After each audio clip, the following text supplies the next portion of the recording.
Welcome back to Lifestyle of the Broken Creative Podcast. I'm your host, Eric, and this is From the Board Room to the Runway. Our next guest has made quite the splash in recent years.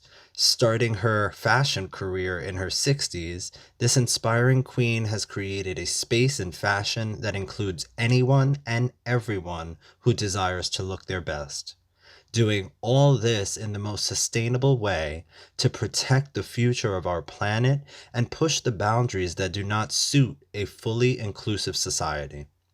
You may remember her as runner up for season 18 of Project Runway on Bravo.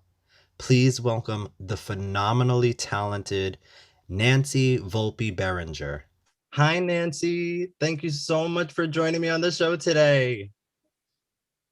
Thank you. Thank you for inviting me. This is exciting. I'm looking forward to it. Oh, I've been such a huge fan of you. I am so excited about this. From your wearable art to the philanthropic work that you do, it's mind blowing. You're such a huge inspiration, and it's a true privilege to have this chance to speak with you. Oh, Um, thank you so much. Thank we, you. I know everybody wants to know how you've been and how's your family doing. I think, like everyone else, this has been a challenge. The pandemic, the length of it. Yeah. So it's day to day, and some days you wake up feeling a little bit better, and then another, it's just like get me through it. And so I'm not going to pretend it's all roses because it's not. But fortunately, I'm safe. I've been in a really, really small safety pod. Yeah. So I've been really isolated intentionally. I had a premature granddaughter this summer. And then in the fall, my mother moved in when everything was surging. She left her facility. So there's really just been a group of 5. And I don't go out. I haven't seen a client in over a year. Oh, wow. So, but like everyone else, you're just trying to make the best of what you have. Yeah, you're all about adaptation, so I know you're making it work somehow. But congratulations on your granddaughter. I Yeah. know it's such a scary time. My Oh, brother God. just had his first baby, and that was so Yeah. stressful for us. But thank God, they're here, or thank whoever. But Exactly. it's so great, and it's something nice to happen in all this darkness right now. I'll tell you what, Bowie, that's her name, has been my Oh, lifeline. I mean, just has helped me. I'm very involved right now. And so I get to see her and hold her and watch her development. So she really, besides the people out there, my followers who are so, oh my God, I'm so blessed with the positive feedback I get. And Bowie, I mean, they're just carrying me through this pandemic. So yes, very it's grateful. it's the energy you put out there, Nancy. I'm telling you, you resonate like this happiness. I don't know. It's beautiful. And speaking of your granddaughter, I want to know though, how was your childhood? What was that like? Ooh, boy. Okay, so I grew up, I was the middle of 5 girls, and then the Okay. 6th one was a boy. Uh, Very traditional, middle class, maybe where the father went to work, Yeah. the mother stayed home. There was one car. So the community of your neighborhood, they opened the doors, you went out and played all day. Yeah. No supervision, you just played. But I got to be, it was very strict. I mean, the people in the neighborhood, all the kids were afraid of my father, lots of rules, very strict. Uh, and then, as I got into my adolescence, I became very shy. I went to an all girls school, so socialization really didn't meet my needs. So I became very shy child, but also an adult Yeah. through my life, more than half my life, believe it or not, extremely shy. I could relate to that. I could relate. I think right now I'm sort of more coming out of my shell. I think it's when you find something that sparks in you, all of a sudden you start showing everyone who you really are. Yeah, I mean, professionally, I was always very strong and I could Yeah. lead a team and an event, but socially, just very introverted. And then speaking about professionally, so before making your name in the fashion industry, what exactly did you do? So many different things. Right from, I hated school, just so you know. Like high school, I did not Me like too. school. I wouldn't take the SATs. I didn't want to be compared to anyone. All I wanted to do was to save my money and go live on my own. Yeah. So all my friends were going off to college, and I saved up for a year and I moved into an apartment by myself. Uh, and I was 18. Guess You what I know did? what? For a shy girl, that's pretty rebellious. Yeah, exactly. But again, professionally, I could do okay. So I worked right out of high school. I worked in an office, but my decision back then, where I think I was making maybe $100 a week gross, Yeah. right? I at that point started saving money. So I was taking a savings bond at that time out of my Okay. every paycheck. So Oh, picture wow. that. And that's allowed me to get to have enough money to buy things to move into an apartment. But so I've always saved. And I Yeah. think because of that, I was then, when I left my job, I was able to take my savings and go to school. So I worked in an office. I became management, an office manager, an executive secretary, and then actually became a bar owner with my Oh, wow. first husband. And but then shortly after that, found myself as a single parent. So I was a single Okay. parent with a 1 and a 3-year-old, and I guess maybe then the 2 and 4. I think when I started school as a single mother, they were 3 and 5, and that's when I got my teaching degree. So when I was Okay. 30, I got my teaching degree, and then I went on to become a teacher and a school employee advocate. Oh, wow. Wow. And we love teachers here. My best Well, friend is a teacher in New Jersey. I believe you taught in New Jersey, right? and I taught in New Jersey at a vocational school, which was perfect because I was a one-person department, so I could use all my real world experience. But the common thread through everything was that I got to create. Yeah.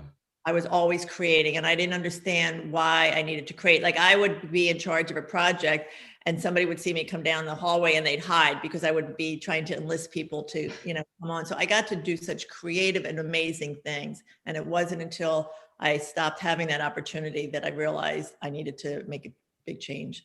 Okay. And then, so speaking of that, then that sort of made you change your career path at that point, the lack of creativity in what you were doing. So I got this promotion, which I had tried for before, Yeah. and then I finally got it. So I was really kind of set, figuring that when I was a teacher, I worked 3, 4, one time 5 jobs at the same time. I was always Yeah. doing teaching at a community college at night or on Saturdays, just Wow. always, just supplementing my teacher salary. So for me to be at a point where I actually was financially secure, made it to the top of, where I wanted to be, Yeah. and was totally unfulfilled because it was Yeah. managing and it wasn't creating. Yeah. It's And not the same. It's not the same. it wasn't the same. And, I've told the story a lot, but it was actually 3 a.m. Mm. and I wasn't sleeping again. And I was thinking of my sons. I have 2 sons, and one is a finance. So they have both sides of the brain, and very successful. He's president of a company. And the other one is the creative. He's graduated from Berklee College of Music. So he's a musician, but now he's having to earn a living. So he's Yeah. teaching himself videography and photography. And I got jealous. I got jealous of imagine that. I'm jealous of my own child. You know And because what? he was learning all these cool things. Yeah. And so I just, for fun, I'm not sleeping. And I said, so if you were his age, like if you were young again, what would you be trying to learn? And for some reason, it came to me, and it was fashion design. And once I answered it, that was it. Like, Yeah. that was it. It Changed my just clicks. It clicks. And out of nowhere, it makes total sense. And again, it was out of nowhere because when I gave I had been in that management job for a year. And when I gave my notice, the executive director said, is this like, nobody quit this job. Like once you got it, you didn't just leave. And he said, is this something you've been thinking about for a long time? I'm like, no, like I didn't dare to dream this. I was always having to survive, Yeah. being a single parent, you always were just Yeah. surviving. And financially being conservative, so that I could always take care of myself. Even when I remarried, and it was always having to take care of myself. And so, but once I opened the door, I said, I can't go back. Like I can't close it now until I go through it. Amen. But I will tell you this. Man, what was I just going to say? I had such a good point. And I lost it. It'll come back. But it will come back. It will come back. So, but I did want to ask this because I thought it would be kind of funny. Being that you were a teacher. Oh, this is the point. Yes. Pay our teachers more. Pay our teachers more. Why was she working 5 jobs as an educator? We can't stand for that. That's the point I wanted to make, Nancy. Absolutely not. It was crazy that I thought I could be. I went into education thinking I could be a good mother, a parent, and provide. I wasn't enough money. That's crazy. And then you go to school for so long and put so much money into your education to become a teacher as well. And the other thing that was crazy was, so here I'm now, I have a college degree, so I'm a professional, right? Yeah. In so many cases, I was treated the least professional than without my degree in teaching, like, when I had to walk a picket line, just to get, because when it came, I was always very successful. So I did a good job and I expected to be compensated for that. And then when I find out, well, no, you're not even going to get a contract. And, the first time I had to put on a button, I was like, oh my gosh. I mean, it wasn't that background, but then fast forward, then I start working for the New Jersey Education Association, one of the largest teacher unions, realizing that our school employees, whether bus drivers, cafeteria workers, nurses, teachers, they need a voice. If you don't have a voice, you're not heard. So. And it's just such a crazy system to think, we all need educators. We all have to go through schooling. So where's the disconnect there?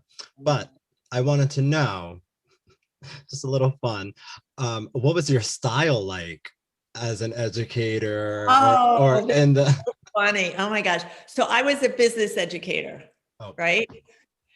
So I was suits. I love suits, but I was very proper, right? Tailored Nancy? Oh my gosh, are you kidding me? Very, very tailored. And I can remember actually I have 2 funny stories. When I was student teaching, the students, it was a city school, and my sister taught there. She was younger, but she taught there. She had hall duty outside my classroom. And this is when computers, I'm really showing my age, but I don't care about my, where they really were getting into word processing, things like that. And so they tried to break me because I was, I guess they were used to my sister who was a little more, fun, but they tried to break me. And so when it was at the end of my student teaching, it actually showed their love because it cost them money. They tried to hire a stripper to come into the classroom. So the stripper would come in. So they hired a male belly dancer to come into my classroom, and it got around. So my cooperating teacher and my sister found out they were doing it. And all of a sudden she doesn't have hall duty. She disappears. And they were so prepared because in a matter of seconds, they had the windows covered, the shades pulled down, and in comes a male belly dancer. But that showed their love, actually. That does. I need somebody to get me a belly dancer. It's so funny because I was watching a show last night, and it was a game show of talent, and one of the things was they said, well, we've never heard of a male belly dancer. I'm like, oh my God, I have a story about a belly dancer. But then when I went to the Vote Tech School, again, I was a advisor for future business leaders. So a lot of my students were the forgotten students. They came to the Vote Tech School. And the best news is I was such a naive teacher. Like I didn't know better. I was just training these students to be successful in the business place. So I didn't look at their records. I didn't look at anything. I mean, when I gave my first test and a lot of them failed, I was crying. I'm like, what did I do wrong? Right. Yeah. But so I didn't know better. But then I found out what their strengths were, and we became one of the best chapters in New Jersey, and actually won national awards with future business leaders, but we had to wear suits. So it was posted on Facebook. My students still follow me, and I swapped outfits because I had students coming from all over the county, and some of them were coming from the Catholic school. Okay. And they would roll up their uniforms to make the skirts shorter. And I'm like, you can't do that. So there's a picture of me. I don't know how I did it. I get arrested now. There's a picture of me in her school uniform and she's in my suit. Like, I don't know. Nancy, those are the things we could have gotten away with, I know. My students actually taught me how to hug. They were, again, you know, they needed hugs, and they taught me how to hug. So yeah, but yeah, suits. I think I love suits. You know, I just wear them differently. I love that. That was, I knew it was going to be something fun and unexpected. I love it. So I want to jump into Project Runway for a little bit. Because I am a big fan. I've literally been watching since Heidi Klum and Tim Gunn days. Huge fan. Me too. So you know. From season 1. So I'm a super fan. So then you must have been extra like in your head as the runner up for season 18. Like, well, so this is crazy. So I first saw the first episode. I remember watching with my mother. Yeah. I was just turning 50. Okay. And I sewed, you know, I went to summer school at age 12 and I sewed in high school because I had Catholic uniforms. So for the football games, I sewed. And then, you know, I went to work and that was the end of it. Yeah. But here I'm watching Project Runway thinking, well, you know, if I had been nurtured and my love of sewing, if they had told me I should go to fashion school, I could have been on this show. Like, yeah, okay, I'm 50, almost 50. I'm not a fashion designer. But that's my thought. Yeah. I could. Yeah. And so it was planted. So fast forward, now I'm 57. I decide to quit my job. At 58, I start a 3-year fashion program. And now it's not hidden. It's still there, but nobody knows that I have this fantasy to be on Project Runway. Nobody knows this. And then I graduate and I'm like, well, so I graduated at 61. So how long can I wait? I mean, they've never even had anyone on their 60. So like, how crazy. I'm going to go and not even have any experience. I don't even know how to do things on my own yet. So I apply. Like, yeah. You gotta risk it. The good news is I got far into the interviews, but I didn't get on the first time. Okay. And that was when it was with Lifetime, which was really good because I went, okay, I got another year to prepare. So I took an online course out of Paris. I went to London, Central St. Martin's, a top fashion school. So I went into like training. I was in physical therapy for 2 years because of my arthritis I developed in school with my neck. Oh, okay. I trained and then when it came, then it got canceled. And then it went to Bravo and I applied again and I'm like, oh no. But I didn't take it for granted. I practiced, I read. When they called me to tell me I was on the show, I was in Florida for my anniversary and they said, so what are you doing? And I was studying. I had my pattern making book and I said, well, I'm reading my pattern making book. And they said, well, you better keep reading. 3 weeks later, I'm packed up and I'm gone for 7 weeks. I love it. I love it.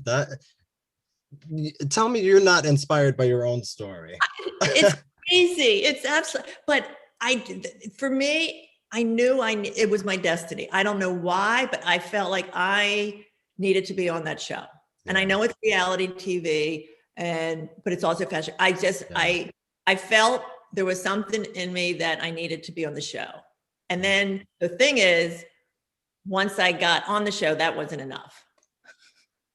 You know, you all want to survive that first challenge, but I wanted to win. And in my mind, I thought I could. Now I'm competing against seasoned designers who have been doing it 10, 15, 20 years. It's their whole life.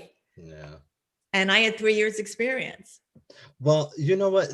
I love that you're saying that. I'm going to skip a couple of the questions that I had set up here because I want to know, do you feel as if your life experiences professionally and personally gave you a leg up in the competition? Absolutely. So one thing I knew going in, that there would not be another designer that would outlast me as far as energy. They might meet me, but I knew my strength was because I was working 80, 100 hours a week all through school and when I graduated. Yeah. So a 12-hour day was an easy day for me. Yeah. So You're like vacation. I wasn't worried. I mean, I was worried physically because I went into the show and I had a tear in my bicep tendon, a tear in my rotator cuff. Oh Like my they got me gosh. a shot. So I'm like, physically, will it hold up? But as far as energy, the hardest part for me was when they would stop it, the Yeah. filming, end it, and then you'd have to like might have a day of taping or you had to wait. Like I was ready to go. And there Yeah. a lot of my fellow designers were very tired or eating to eat, Yeah. but I never worried about them. And the thing is, I wanted to learn from all of them. It was Yeah. like, I just like, I could learn. I would like to do like a tour of every one of their studios. So I wasn't feel like I was competing against them. Yeah. I was always competing against the time and my ability and getting the right fabric. Yeah. Yeah. I mean, it's so much that you have to think of. I find it hard to even imagine that people are focusing on anything other than their own work because like you guys are so time constrained. Like I would be And scared some people, even getting dressed in that amount of time. I don't know. well, and the thing that was funny, the one time, and I used to watch the show and I'd see all the designers running back and forth. I'm like, why are they running? Like nobody's got to run. Trust me, I run back and forth because every minute counted. But I can remember they're like, it's like 10 minutes to runway and I don't have a top yet and all that. And I just stop and I'm like, oh my God, this is so exciting. I'm on Project Runway. My garment's not done. I don't know if I'm going to have anything to go down runway. This is exactly what I thought it would be. This is so much fun. Wow, it's so cool to hear that because honestly, they gave you like the perception that you were so on it. Like I think there were a couple moments where they showed that you were having a little bit of They, stress, but your stress was so calm. So, well, the thing is, and I can remember the first time I got on the runway, mhm, like, cause I was always safe. I was safe. I was safe. So the first time I got on, and that takes like a couple hours. What looks like 5 minutes yeah, on the show, it's a couple hours yeah, waiting. And then they're talking and each judge and the thing. So it goes on yeah. forever. It's And crazy. so when it's my time and I start to cry the very first time because I'm like, I can't believe this. And even when I got called up for when I was on the bottom, Mhm, and I was waiting for my time, I would just look around and I was taking it in. I yeah, was like, you know what, whatever the universe is meaning to happen is going to happen. I'm putting everything positive out there, but I'm just taking it in. I'm like, I'm on the Project Runway, uh, the judges, the lights, and I always wore my feather, reminding me of my sister and her strength. oh, And except for the one time I got really nervous when it was just between the two of us, but I was still feeling honored and blessed and humbled. uh, you almost made me cry, Nancy. That was so beautiful. It really is such a like because everyone has a dream and so many people are just so scared of failure. Yeah, and that's what when I heard the promo interviews going on, and I've repeated this a lot. Elaine Welteroth was on one of the afternoon talk shows promoting it, and she said, "Oh, it's going to be a very dramatic season," which they all say. And they said, "Wait Yeah, till you see this one designer. She's making history, the oldest ever. Such an inspirational story." And what she said is about she's very fearless. She said it's about making fear your friend. yeah, And I didn't realize I had been doing that my whole life. That yeah, I go into a job and I don't know how to do it. When I talked about going to summer school, because my mom kicked us all out of the house and we had to go. It was just like an enrichment thing. You have to sign up for 2 classes. The school bus will pick you up and they'll bring you home in the afternoon. So the yeah. four the oldest ones. And so I signed up for a sewing class. And then it was like I had to pick another one. So here I am, very shy. I signed up for a public speaking class. What 12-year-old person would do that? I don't know. And I You did. know what? Someone who is subconsciously planning their future. Yeah. You So, know what? And Elaine, I love her to death. And everything that she speaks, I think holds so much power I mean, just look for at her like to, now. Yeah. yeah, Look, you know, yeah, kudos to Elaine for she's, having a voice right now with, the talk. yeah, she is such a great inspiration as well. So I can only imagine how you felt. Um, so let's jump back a little bit. What was your favorite challenge on Project Runway? So it's funny, like going into it, I couldn't wait for the unconventional. Yeah. because I make things out of trash. I was like, always when I would watch the shows, I'm like, oh my God, that looks like so much fun. I couldn't Yeah. wait for it. And then when it came, I'm like, oh my God. One thing, it was in a small room and I was afraid of getting injured. It was only like the third challenge or I something. know there were so many of you guys. And so I just hid in the corner. And then what happened was my materials were too nice. Yeah. Like they played that thing where I was banging and banging and banging. Well, I only banged for a little bit, but they made it sound like it was forever. But and then I'm like, why am I doing this? So I started to deconstruct everything because that's what you do. And then I'm like, this is crazy. You're deconstructing things and it's already constructed. So I'm going to change my mindset. Mhm. I'm going to upcycle the materials. I'm going to approach it as upcycling it. And Yeah. so that's what I did. But I think absolutely, I mean, I loved what I did with the animal print with the first time I met Dee Dee and we just connected and all the layering. And that's when like the second challenge, I'm taking risk. Brandon Maxwell, for those of you who are fanatic Project Runway, you will notice when he judges, he turns his head Yeah. because he's looking for a thread hanging. Exactly. Everything's got to be finished. So here out. I have, oh, right. Here I have my finished garment. I'm creating my own textiles. It's 7 layers. And I take my electric scissors and I start shredding it. And I'm rubbing it up and all these threads are coming out. And I do that on the second challenge. Yeah. But that's what I had to be. I had to be authentic. That's but what my I'm favorite, saying. getting back to your question, it had to be Tatiana McFadden and the Paralympiad. I mean, I didn't care about Project Runway, and that was my destiny. I had started looking into adaptive design while I was in college. My children's wear class, I did adaptive design for children with sensory perception disorder. So when the clients and the Olympiads and Paralympians are coming out, if you look at the episode, you will see me get out of my seat and screaming. And I started like doing this, like trying to put all this energy. And I know some of my fellow designers are like, oh my God, don't let me get the wheelchair user because they didn't know what to do. And I was saying, universe, I need Tatiana, please, please, please. And she saw me staring her down. I asked her about it. And it was random because our names really were medallions. It's the universe, Nancy. And when they pulled Tatiana's name, I felt I was given a gift from heaven. And the thing is, when we were given the time to sketch with them, I split my time up because I knew it was more than aesthetics, it was functionality. Yeah. So I tried to meet her fantasy. And my fellow designers, see, I call them designers and not competitors because they were to me designers. Yeah.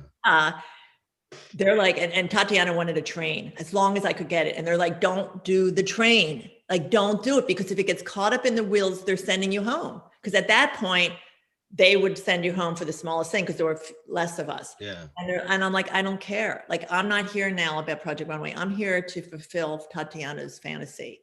And I'm making her a train. And that's why you did as good as you did. That was a one-day challenge. That was crazy. That was a one-day challenge. And I'm telling you, exactly what you said. You can see it on the TV screen, like just how you were so passionate about it. And just knowing that you wanted to be such an inclusive designer, it's such a breath of fresh air. And especially for someone, forgive me, but someone of your age group, you know, being so understanding of so many people's needs, I tend to find like I have to explain to certain people certain things, such as like, you know, you worked a lot with Dee Dee on the season. They are beautiful. I want to know what made that happen. The universe again. So the first challenge, I'm with Marquise, and I didn't know Marquise, but when we were the first episode, we were in a van together for some tapings, but we weren't allowed to talk to each other. So, but we could hear which kind of music we liked by asking the driver or how we were dressed. So when it came time where you had to pick somebody right away, Marquise was at one end and I'm there. We looked at each other. We just pointed. That was enough for us. But we had to design something for the future of space travel. Yeah. Now this is where my head went right away. And what I said, well, to me, it's not going to be about aesthetics. I'm hoping the future is about our attitudes and that we're all accepting, and that up in this other universe or galaxy, for me, it was like, there's no gender. We're just one human race. Yeah. That's where my brain went. And so I'm explaining this to Marquise. And Marquise is kind of like looking, and so I'm like, all right, maybe I'll wait for another challenge to address that. The very next challenge, who do I get? I get Dee Dee. I get Dee Dee, the first non-binary model in the show, and I get it for the animal print challenge, and where I'm shredding things, and when it's all about survival on the street, the universe. And they were killing it.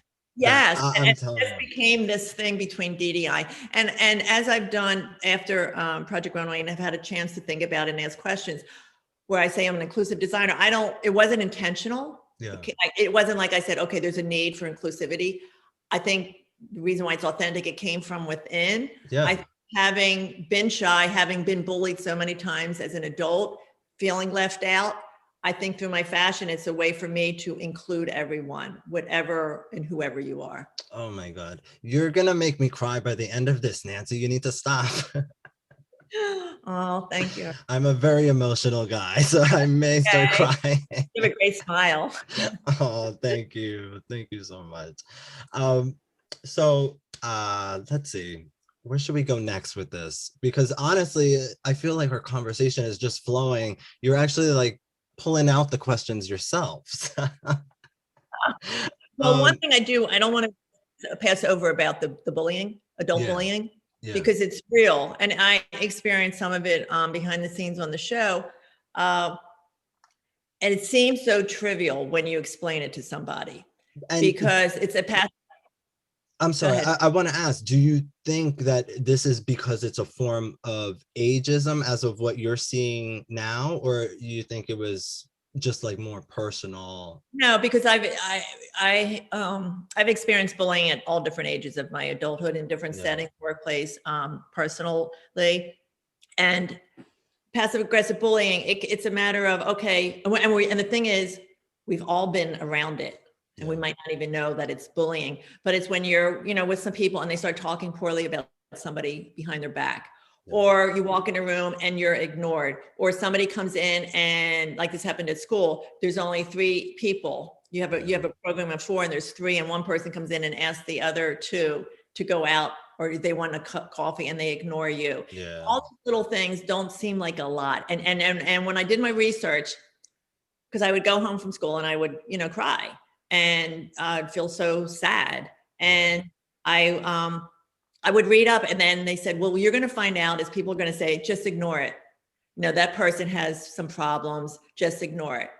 Well, the thing is, you can't ignore it. And when you witness it and you don't do anything, you're now part of it. There's no innocent bystanders in bullying. So it is painful and it hurts. And so it's happened throughout my life, because I could advocate for you in a second, Eric. I didn't know how to advocate for myself. But once I confronted a bully, it was like, it just opened the door. So where I stopped being a victim, I became a survivor. But I have to still work at it. It's just like anything. It doesn't come easy sometimes. And I was very proud on the show after the Teen Challenge. And when Victoria and Brittany said, so how are you feeling about it? And I said, I'm not feeling good. I wasn't listened. I didn't feel respect, and I didn't feel listened to. And that for me was such a big moment that I could stand up for myself. I think it says a lot about your character, because it's not an easy thing to advocate for yourself. We see people stand up for everyone all the time. But it's not easy when it's something for yourself. You do feel like you sort of have to shrug it off in a way, but you shouldn't accept those things. And it is bullying when people are intentionally excluding you from something, or making it a point to make you feel excluded, or so honey, I know exactly what you go through. I recently had a job where I had to move back in with my parents, so I needed another job to fund everything that I'm doing, a regular 9 to 5. So unfortunately, in the area we live in, there's very far and few. I'm kind of upstate New York. It's not very, not a lot happening. Yeah. Are you by But Kinderhook? Are you by Kinderhook at all? no, I'm in the Orange County area in Okay. New York. Okay. Um, but I've experienced people just like, just because I'm a homosexual, I'm a Latin man, I'm 35, not married with a home and all this stuff, Yeah. like all the stereotypical stuff. And I don't have a college degree, people just Well, want one to of the label you something. yeah, I was so happy with on the show because every day I wear my no hate bracelet. Yeah.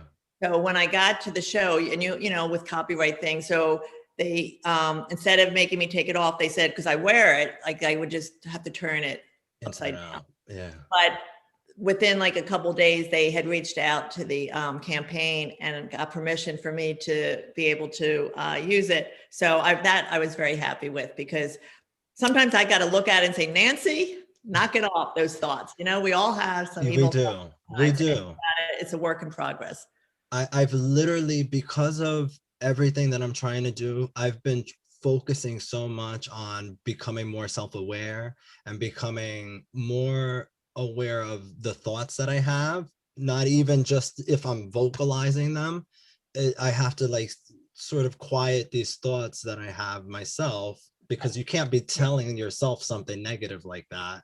Right. And, Yeah. but I love that. So, I'm gonna skip a few of these questions because I feel Sure. like we literally tackled everything. It's such like this is such a beautiful conversation. I feel I'm like so I know you. happy. I I feel think like we I know do know you. each other. We do. I We do. know. I don't know. So I see like that you have been doing a lot with your fashion line that has to do with sustainability and a goal of zero waste. Could you explain exactly how you do that to the listeners, and maybe like some kind of steps that we can take to do that ourselves? So there's a lot of ways to be sustainable. It's where you're manufacturing. There's a lot of something called in the industry dead bolts. So you can get leftover fabric that other designers have used and actually get it at a discounted price. For zero waste, my collection for Project Runway was zero waste. Mhm. So a lot of the things, it was funny because I was so used to the judges listening to their critiques so I could learn from it. And in the finale, a lot of I got such wonderful remarks about my collection, a lot of things you didn't see, but like a couple of things where when Serena said, well, I loved it. I just wished it was a little more complex with more seaming. Well, the more seams you put, the more waste. Yeah. And I was so used to just listening that I didn't explain. There's a reason why Yeah. making something more simpler is harder. I mean, especially with the fabric I used. I did things with that fabric nobody would even think about doing it. So I would take a rectangle and I would drape it onto the dress form. Or if I had leftovers, I would always collect my scraps. So my jumpsuit that I had was all scraps that I just wove and did everything by hand. So I was always trying to start out with a rectangular piece of fabric. But like this, okay, here. So these are the collars that I have. This is zero waste. It's just one rectangle piece, but then I, do different things with it.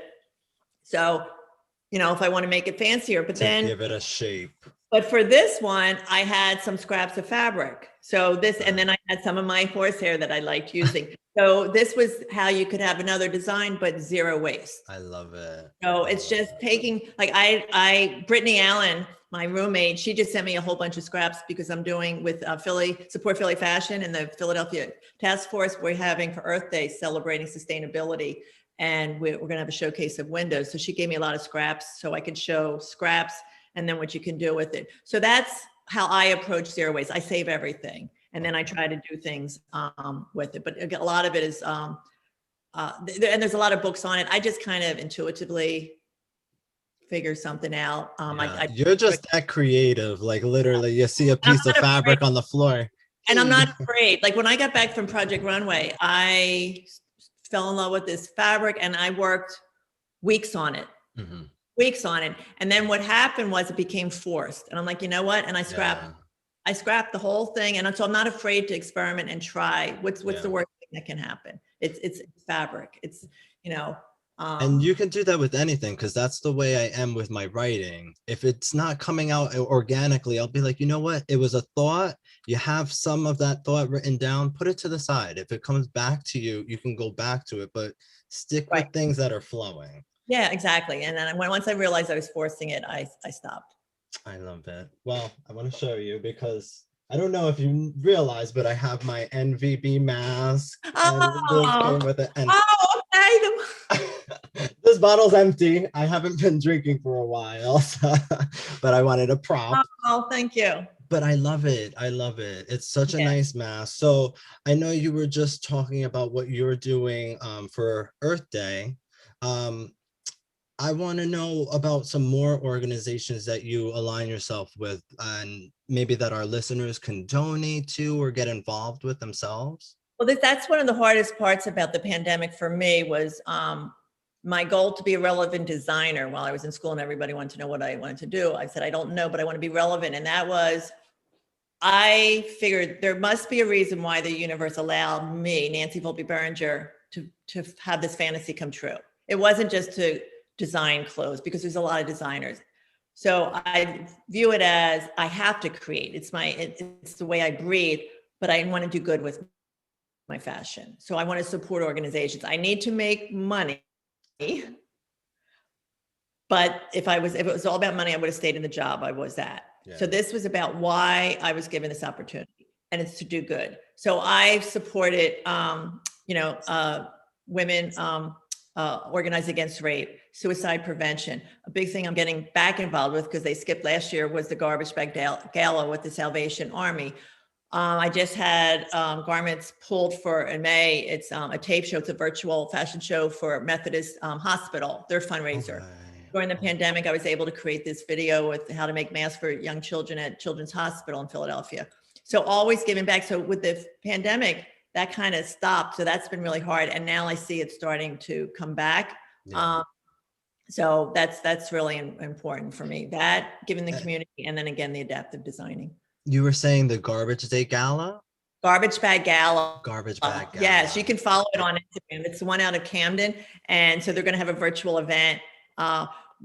And so again, because I'm in such a safe pod, we'll see what role I have, but we're thinking maybe, just maybe during the event, for those of you who are from Philly, there might be a mascot roaming the city, popping up on some of the people's doors that are watching or attending the virtual event. And I might do some surprise knocks on the doors. And then maybe if my hair is long enough, this is what else is new with the pandemic. I saw on your story. Okay, so picture this. I am now 66 years old. I have not had my hair done since January, when I went to New York Fashion Week over a year ago. Now I'm 66 and I'm doing podcasts, and I was on the cover. I was the cover magazine for an investment magazine, and where they sent a photographer to do a whole photo shoot with me. That was in the summer.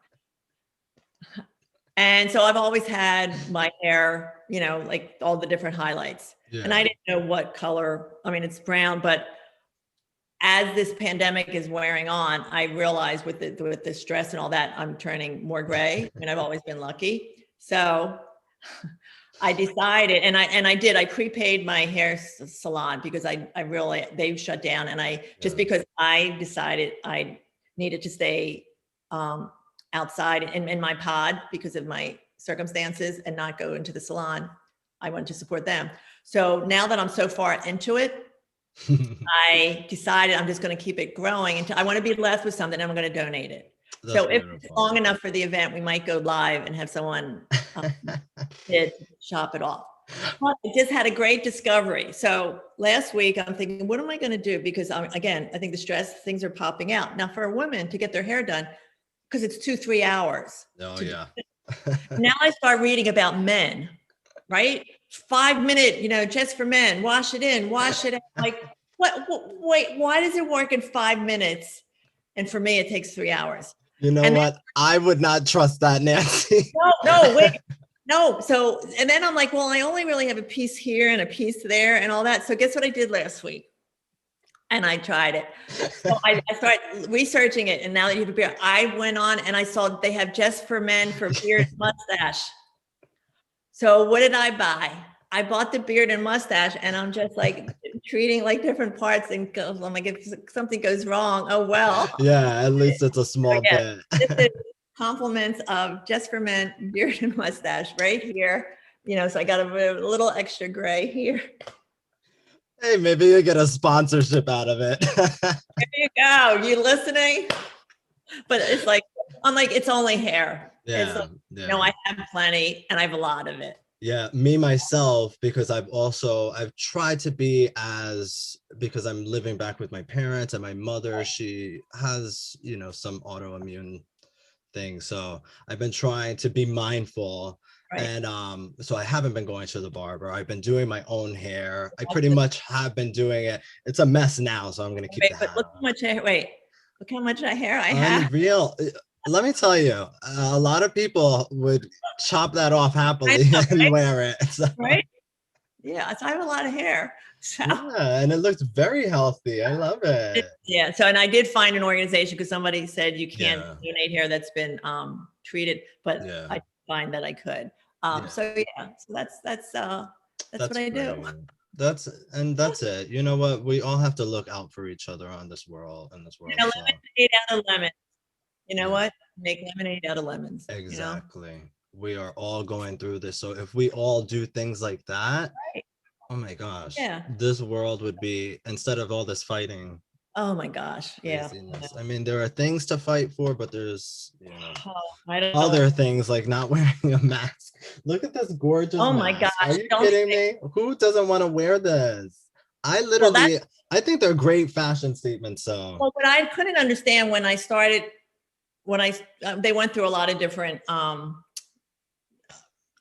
variations. And when I finally came up with what I was really happy with, the lanyard, because I was walking around, and when nobody's around, I would take it off. So I put the lanyard on, and I'm like, well, everybody's going to start making a lanyard with their mask, and nobody has. I'm like, that's so crazy. Like, you don't take it off, you don't lose it, you don't have to wear it on your chin, but it's all with you, and you just have it around. They sell it as like an accessory.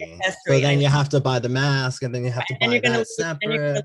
And then I'll lose the accessory and all that. So anyway, go buy yourself an NVB mask because it goes to good cause as well. Well, and the other thing is when they're talking about, maybe wearing two masks for safety so they get the fit. I'm so proud of the mask because it's adjustable, adaptable. It's so tight here. And then again, I don't see another mask of the pleated version where I have it up here, and because this is where the big gap. I love that part because honestly, you can put a filter in it. So I stand by it. I'm proud of it. Nancy, thank you so much for being here today. You have no idea. This is such a beautiful interview. I hope you inspire so many of my listeners. And if you do get inspired by Nancy, be sure to follow her on Instagram. Be sure to go to her website, check out some of her products. And I know a lot, since we're opening up more now, I'm sure a lot more is coming on. So I thank you. This has been so much fun. I'm so glad we got a chance to meet. Me too. I'm telling you, I'm such a super fan. I know I'm trying to keep my cool. If I met you in person, I'm probably try to go past the 6 feet rule and be like, please.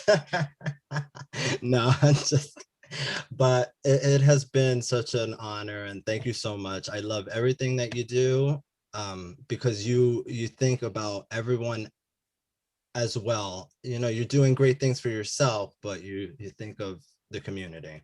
So thank you. Thank you. You have a great day. All right. Thanks, Eric. Thank you, everyone. Bye-bye. Thank you again to my guest, Nancy Volpe Berenger. I want to thank you all for tuning into today's episode of Lifestyle of the Broken Creative podcast. From the boardroom to the runway. Be sure to share this with your friends and check out nancyvolpeberenger.com for your chance to own a piece that will not only reflect your sense of style, but will also show the world that you care about our future. You can follow Nancy on Instagram at Nancy Volpe Berenger.